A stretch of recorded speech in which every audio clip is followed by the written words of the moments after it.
এখানে একসাথে আপনারা বিভিন্ন ধর্মের মানুষ, বর্ণের মানুষ, জাতের মানুষ সহাবস্থান দীর্ঘদিন ধরে হয়ে আসছে।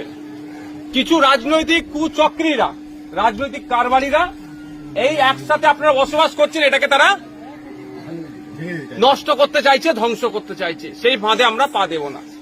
এবার আসা যাক, যারা এই কাণ্ডের সাথে যুক্ত তাদের প্রত্যেকের সর্বোচ্চ শাস্তির দাবি আমরা করছি এবং শাস্তির ব্যবস্থা করতে হবে।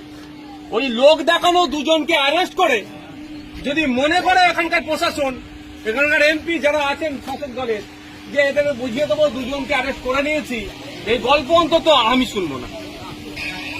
যারা যারা যুক্ত ছিল, ধর্মীয় বিদ্বেষ ছড়ানোর চেষ্টা করেছে, যারা ওখানে বিদ্বেষ ছড়িয়েছে, যাদের কথাতে দুটো জাতের মধ্যে লড়াই যে কোনো টাইম লেগে যেতে পারত, ধর্মীয় স্লোগান বলতে বাধ্য করেছে এবং অকথ্য ভাষায় গালিগালাজ করেছে, যা তুলে নোংরা ভাষায় কথা বলেছে, এখানে কথা বলে শুনলাম যারা আছে এখানে বললো যতটুকু, তাদের বিরুদ্ধে আমরা আমাদের লড়াই আইনত লড়াই, লড়াইটা প্রশাসনকে দিতে হবে।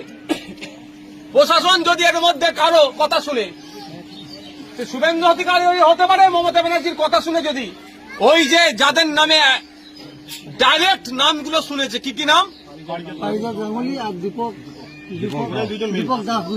পারিজাত গাঙ্গুলি আর দীপক দাস, এফআইআর এ যাদের প্রথম দুজনের নাম আছে তাদের দুজনের মনে হয় একজন এখনো গ্রেফতার, একজন হয়েছে আর একজন হয়নি। যার এক নম্বরে নাম আছে হয়নি, হয়তো শুভেন্দু অধিকারী মমতা ব্যানার্জির মাধ্যমে ফোন করে বলেছে যে ওটা আমার আদরের ছেলে, ওকে গ্রেফতার করবে না, হয়তো গ্রেফতার করেনি। কিন্তু আমি আপনাদের বলে যাচ্ছি, আমি এক সপ্তাহ টাইম দিচ্ছি, যদি ওই কালপিটটাকে না গ্রেফতার করে, তাহলে এর জবাব আমরা গণতান্ত্রিক প্রক্রিয়াতে দেব।